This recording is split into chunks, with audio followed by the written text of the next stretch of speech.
Happy Thanksgiving to all Canadians. It is Thanksgiving weekend in Canada. Woohoo! Yay! Turkeys, ham, food, drink, and football. Of course, all those fun jazz and a Monday off. What could be better? Well, the latest chapter of the next piece of One Piece has dropped. Chapter 1129 entitled Living Dolls. Now, I would be excited about this chapter, or more excited, I should say. The chapter was fine, but considering that Tekking 101 predicted the entire chapter to basically a T, I was like, okay, fun theory, that's cool, let's see where this goes. And something about him being 100% right just meant, oh, so that it was the case. So, you know what I mean? Because he does his breakdown live streams every week after a chapter, yada, yada, yada. And he went into a huge thing all about how it could be Rhodes and why it could be Rhodes and like the boots match. He looks like an emo guy, you know. He looks like he would play D&D or you know, Lego or Minecraft or something, you know what I mean? So he went through all the stuff, and I literally watched it, like that breakdown stream, the day before the chapter came out. So for me, I was like, so I'm just reading exactly what Tekking talked about. So for me, there wasn't really a whole lot of new shit to go over here. You know, not in a bad way, just in the, oh, okay. You know, and realistically, what is this chapter doing? This chapter is quite literally we run, we punch shit, and that's pretty much it. You know what I mean? Like, this chapter is literally, okay, we're running away from the sun god.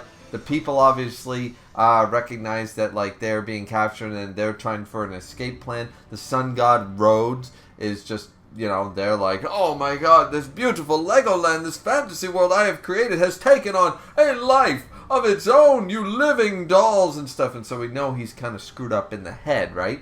And then between Nami just zapping him with Zeus and then Luffy Kong gunning his way out at the end of the chapter, there wasn't really a whole lot to talk about. You know, like, I suppose the reveal of Rhodes, had I not watched the Tekking stream, I'd be like, okay, so this is the navigator for the new Giant Warrior Pirates, and he's part of Hirudin's crew, and he says, oh, I don't care if Hirudin does blah, blah, blah. You know, and there'd be a lot to talk about, but I just feel that most people who watch me probably watch Tekking, probably already went down that rabbit hole, and it's not as shocker, you know what I mean? So either way, the chapter was fine, but it was literally they chase and they win. You know, Zoro and Sanji managed to get out of the metal wires, you know, and stuff like that of the sun god's net. And a lot of people are saying, like, it was Ifrit Jambe, and Zoro didn't even use his Conqueror's Haki. Is Zoro so weak? Is Zoro, like, behind? And it's like, he still cut the wires. Like, I stupidly saw this on a thread, and people are actually saying that Sanji is now stronger than Zoro based on the fact that he can pull out Ifrit Jambe at will, and Zoro can't use Advanced Conqueror's Haki at will. Okay. I just want to talk about that for one quick second.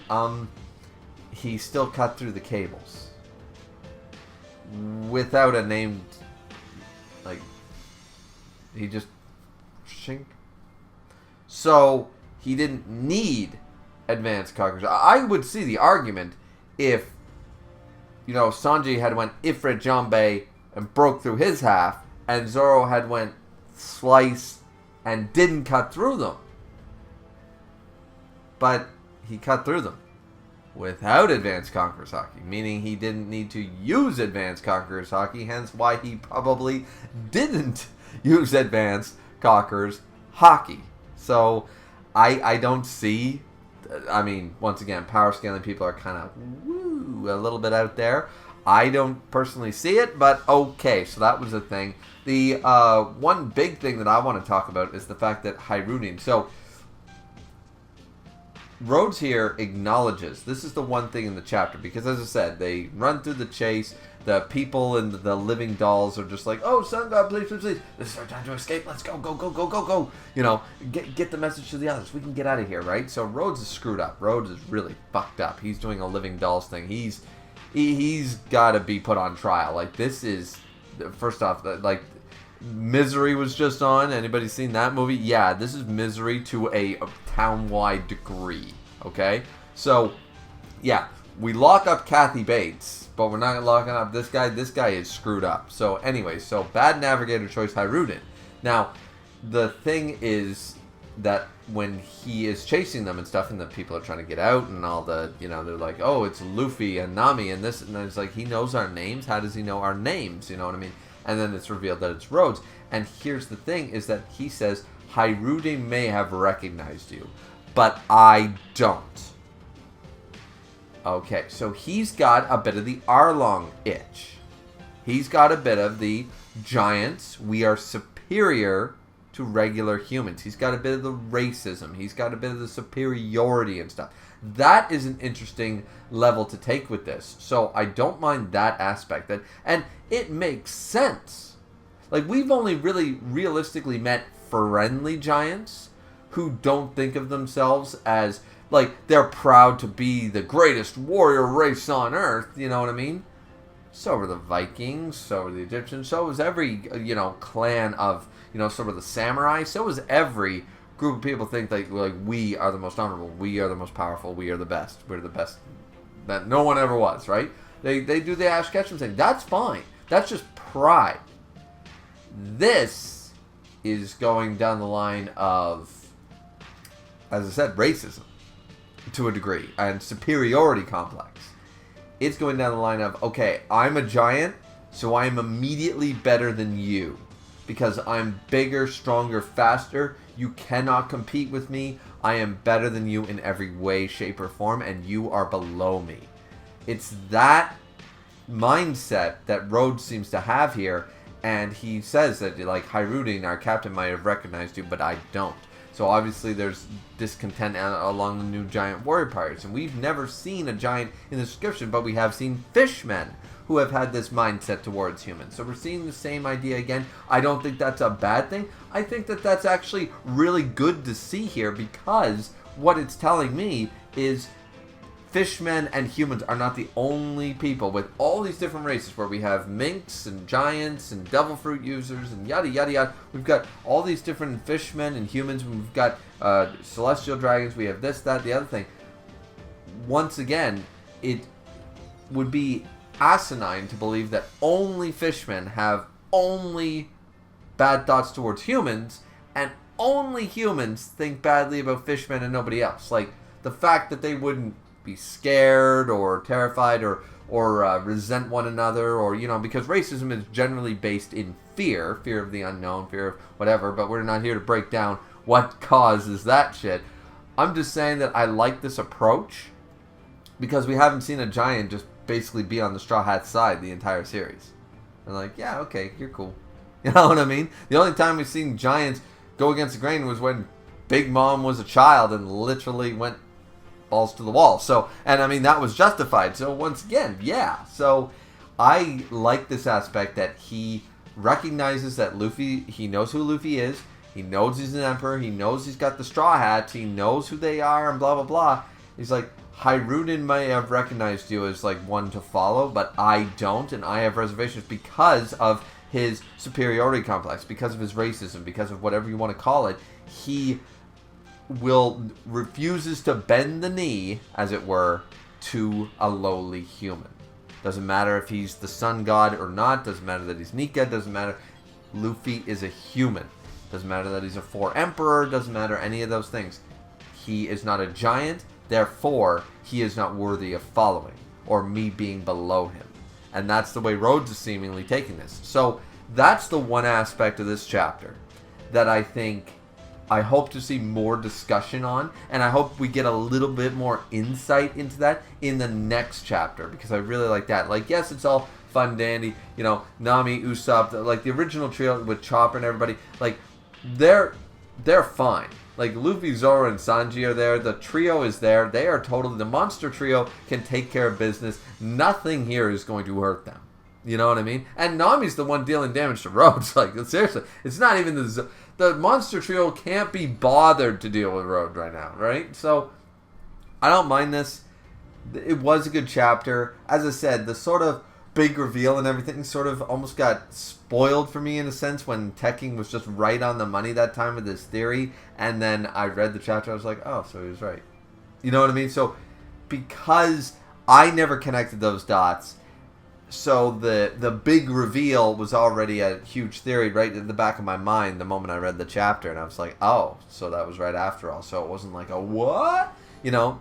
And that's the price of, once again, checking out reviewers and checking out theories and checking out, you know, the internet and blah, blah, blah. But it is what it is. I still enjoyed the chapter for what it was. And I really want, I hope we focus on the fact that not all giants are going to not only accept Luffy, like Hiruden made that decision as the captain of the new Giant Warrior Pirates. However, he is obviously got within his own crew. There are people who are saying, no, like, we're not following Straw Hat Luffy. We're giants. We have our pride and our honor and things to think about.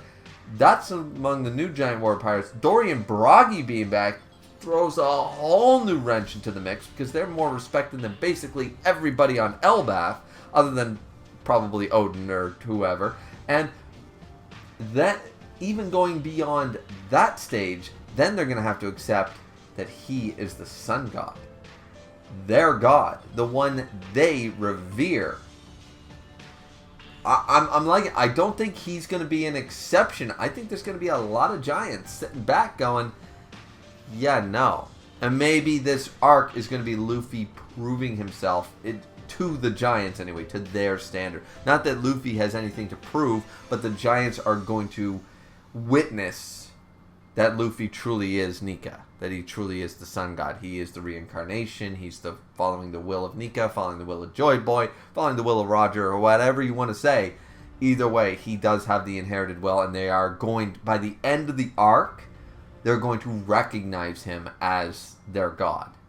I think that that's sort of the drama that we're going to have this arc, where we don't really have an enemy, so to speak, to fight against. There's no war, there's no Kaido, there's no Big Mom, there's no Gorosei, there's no Revolutionary, there's nobody here, there's no Marines. It's just they went to a new island, you know. So yeah, assuming that there's no crazy civil war going on at the moment on Elbaf, I'm gonna go out on a limb and say that that's gonna be sort of the drama of the thing, is that them having to accept that a lot of giants aren't happy with Dory, Broggy, and Hiruden bending the knee to a mere human.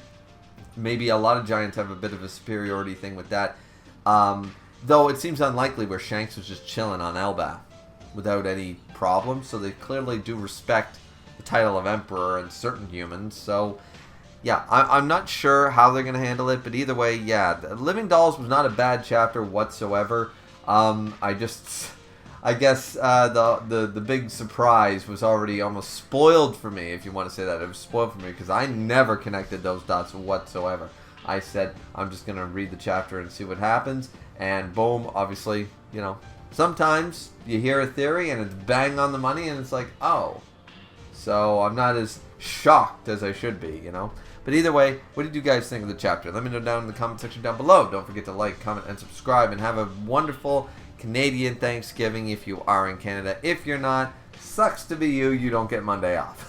So, yeah. But anyways, I get Monday off, so that's what I care about. I get a long weekend and stuff. And, yeah, you know, don't know what I'm going to do with it. But, well, we got time. We got time. So anyways, that's it for me, guys. Like, comment, subscribe. See you back here next time for chapter 1130 of One Piece. Looking forward to it. Hope you guys are too.